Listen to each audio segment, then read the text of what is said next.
အားလုံးပဲမင်္ဂလာပါဗျကျွန်တော်စော်ကြီးကိန်းမြပါ Okay ဒီနေ့ကျွန်တော်ကတော့ဗောနော် advance server ဒါမှမဟုတ်ရင်စမ်းသက် server ဗောနော်အမျိုးမျိုးခေါ်လို့ရတယ်ဗျအားဖွင့်လေးကိုကျွန်တော်ဒီနေ့တင်းပေးမယ်ဗောဗျာလုံလေးတင်ပြပေးမယ်ဒါကတော့တကယ်ခက်ခဲလည်းမဟုတ်ဘူးဗျပြီးရင်ကျွန်တော်အဲ့ဒါတက်ပြီးဖွင့်တာမျိုးလည်းမဟုတ်ဘူး official တောင်းခံတဲ့နည်းလေးဗောနော်လုံးဝသေးကြတော့ဗောနော်ရပါတယ်ကျွန်တော်ကိုယ်တိုင်လည်းရခဲ့လို့မို့ကျွန်တော်ခုလိုနည်းလေးပြန်ပြီးတော့မျှဝေပေးတာဖြစ်ပါတယ်ဗျကျွန်တော်တခုပြောချင်တာပါနော်မနေ့မနက်ကရောဗျာတောက်လျှောက်လာတယ်ဗျာလာပြီးတော့ကျွန်တော်ဒီပိုလေးတင်လိုက်တာပေါ့နော် YouTube မှာဒီပိုလေးတင်ရတဲ့အတွက်ကျွန်တော်ကိုလာပြီးတော့မေးကြရဗျာမင်းကဘာလဲ advance server လေးဖွင့်တော့1000လားမဟုတ်ဘူးဗျာကျွန်တော်ကိုထင်လွဲနေကြပါတော့အဲ့ဒါလေးကျွန်တော်ဖြည့်ရှင်းပေးမယ်ဘယ်လိုလဲဆိုရင်ကျွန်တော် advance server ကိုကျွန်တော်က free ပေါ့ဗျာဖွင့်တဲ့နည်းလေးကျွန်တော်ပြောပြပေးတာကျွန်တော်တင်တန်းထဲမှာအရင်ဦးဆုံးပြောပြပေးရပါဗျာပြီးမှကျွန်တော် YouTube ပေါ်မှာတင်ပေးမယ်လို့ကျွန်တော်ပြောတယ်ဗျာကျွန်တော်တင်တန်းကကြတော့ဒိုင်းမွန်းရောင်းတာတွေအမျက်တွက်တာတွေဒိုင်းမွန်းအသေးရောင်းတာဂိမ်းကောက်ရောင်းဝင်တဲ့နည်းတွေဘာညာအားလုံးဗျာ1000ကျပ်ထင်းနဲ့လုပ်ပြီးတာပါလို့အကိုတို့ပြောနေadvance server ကိုကျွန်တော်1000နဲ့ဖွင့်ပေးရမှာမဟုတ်ပါဘူးလို့ advance server ကျွန်တော်မြင့်တာလက်ဆောင်နေနဲ့ကျွန်တော်ဖွင့်လေးကိုကျွန်တော်တင်တန်းထဲမှာအရင်ထည့်ပေးလိုက်တာပါလို့အဲ့ဒါလေးကျွန်တော်ပြောပြပေးတာဗျာကျွန်တော်အထင်လွဲနေကြတယ်ပေါ့နော် advance server ဖွင့်တာကို1000ယူရမဟုတ်ပါဘူးကျွန်တော်ဒိုင်းမွန်းရောင်းတာအမျက်တွက်တာရေးပြီးတော့ဂိမ်းကောက်ရောင်းဝယ်လုံးလေးဈေးပြက်နည်းရေးပြီးတော့ဗီဒီယိုတင်စနစ်တကျပေါ့နော် view ရအောင်ဘယ်လိုတင်ရမလဲနည်းတွေအားမျိုးလေးကျွန်တော်တင်းပေးတာပါဗျာအားလုံးပေါင်းမှာ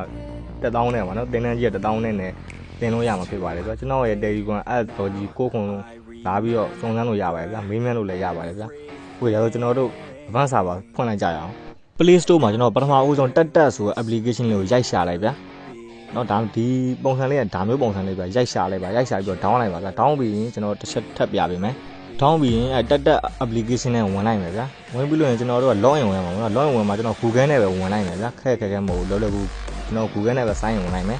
Okay ဒါတော့ကျွန်တော်ဝင်ပြီးပေါ့နော်ဝင်ပြီးအခါမှာကျွန်တော်နာမည်ရေးချင်ရေးလို့ရတယ်ပေါ့ဗျာ Okay ကျွန်တော်နာမည်လေးရေးလိုက်မယ်ဗျာ Georgie Gaming ဆိုပြီးကျွန်တော်နာမည်ရေးလိုက်မယ်အဲ့တော့စဉ်းစားဝင်လို့ပေါ့နော်ထွေတူ Georgie Gaming ကိုရေးလိုက်မယ်ဗျာ Okay ပြီးရင်ကျွန်တော် name ကိုတစ်ချက်နှိပ်လိုက်မယ်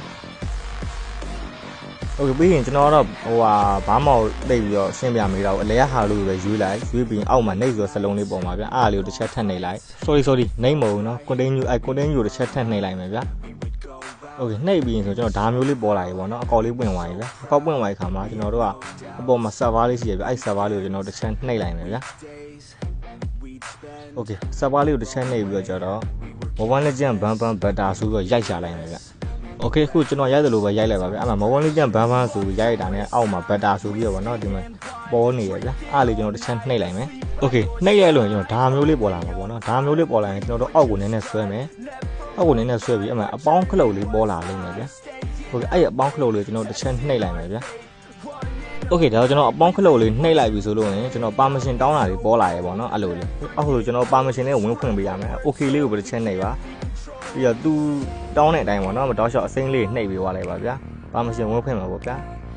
Okay permission လေးတွေကလည်းကိုဖုန်းထဲမှာရှိတဲ့ permission လေးလိုက်ဖွင့်ပါအဓိကတော့ photo and video ဆို permission ကိုဖွင့်ပေးရပါတယ်ဒါပေမဲ့ကျွန်တော်ကတော့တေချာအောင်လို့အကုန်လုံးဖွင့်ပေးလိုက်ပါတယ်အကုန်ဖွင့်ပြီးပြီပေါ့နော်အကုန်ဖွင့်ပြီးရခါမှာကျွန်တော်ပြန်ပြီးတော့ထွက်လိုက်မယ်ဗျ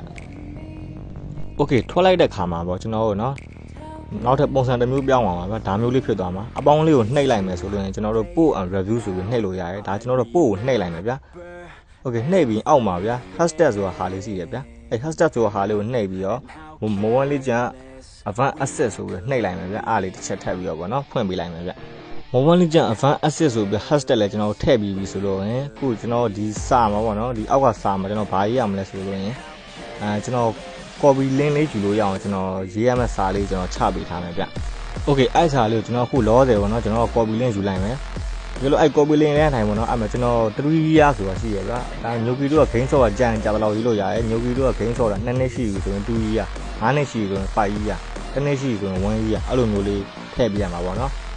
Okay အဲ့လိုထည့်ပြီးဆိုရင်ကျွန်တော်အပေါ်မှာဓာတ်ပုံထည့်ရနေရလေးရှိတယ်ဗျအဲ့ဒီအပေါင်းလေးကိုနှိပ်လိုက်မယ်ဗျအပေါင်းလေးကိုနှိပ်လိုက်ပြီဆိုရင်ကျွန်တော်တို့ရဲ့ profile ပုံပေါ့နော်ကျွန်တော်တို့ profile game ID နဲ့ server ID ပါတဲ့ profile ပုံလေးကိုနှိပ်လိုက်နှိပ်ပြီးလို့ရင်ကျွန်တော်အဲ့ public ဆိုတာလေးနှိပ်လိုက်တင်ပြီးသွားပြီဗျကျွန်တော်နောက်ဆုံးအနေနဲ့ပြောချင်တာလေးကကျတော့သူကကြာ2ပတ်ဒါမှမဟုတ်ရင်1ပတ်ပေါ့နော်1ပတ်နဲ့2ပတ်စောင့်ရတယ်ဗျတကယ်လို့ကျွန်တော်တို့ advance server 1ပတ်ကြာလို့ပေါ့နော် advance server ပွင့်သွားပြီဆိုရင်ကျွန်တော်တို့အကောက်ရဲ့ profile ပေါ့နော်ဒါမျိုးလေး switch server ဒါမှမြန်မာလိုဆိုလို့ရင် server ပြောင်းရင်အဲ့လိုမျိုးလေးပေါ်လာလိမ့်မယ်ဗျ ဒါဆိုရင်တော့ညိုကီတို့ကောက်အဗန်းစာပါပွင့်လာပြီပေါ့နော်အဗန်းစာပါပွင့်လာကြတော့ကျွန်တော်တို့တစ်ပတ်လက်ဆောင်းရင်ဆောင်းရတယ်နှစ်ပတ်လက်ဆောင်းရင်ဆောင်းရတယ်ပေါ့နော်တကယ်လို့နှစ်ပတ်နေလို့မှအဲ့စာပါပြောင်းအောင်ဆိုပြီးစာပေါ်မလာခဲ့လို့ရှင်ထပ်ပြီးတော့ခုဒီနေ့တိုင်းပဲပြန်တင်လို့ရတယ်ဗျာဒါတော့ကျွန်တော်တို့ official ပေါ့နော် official နေ့တိုင်းဟိုက1 legend ဘန်ကိုကျွန်တော်တို့သွားပြီးတော့ report တင်တာပေါ့ဗျာအကြောင်းကြားတာတင်လိုက်တယ်ဗျာအဲ့တက်ဆို application ကကျွန်တော် Facebook လို့ပဲပေါ့နော်သူက social platform တစ်ခုပါဗျာအဲ့ social platform တစ်ခုမှာပေါ့နော်ကျွန်တော်တို့က1 legend နဲ့ တိုက်ရိုက်ပေါ့ဗျာတခါလေးတန်းပြီးတော့ report တင်တာပါဟက်ခံပါရဲ့ဘာညာရွက်ညိုကြီးတို့စိတ်ပူကြလုံးဝမလို့ကျွန်တော်ကိုယ်တိုင်လုတ်ပြီးလို့မို့ရသွားပြီပေါ့နော်အကောက်တစ်ကောက်ကရသွားပြီရသွားလို့မို့ကျွန်တော်ခုဒါပြန်ပြီးတော့တင်ပေးတာဖြစ်တယ်ဗျာဒီနေ့ဗီဒီယိုလေးတော့ဒီလောက်ပါပဲကျွန်တော်တင်တန်းနေတက်ချင်တယ်ဆိုရင် Telegram app ဇော်ကြီးကိုခုလာခဲ့ပါโอเคအားလုံးအဆုံးနဲ့ကြည့်ရှုလို့ကျေးဇူးအများကြီးတင်ပါတယ်ဗျ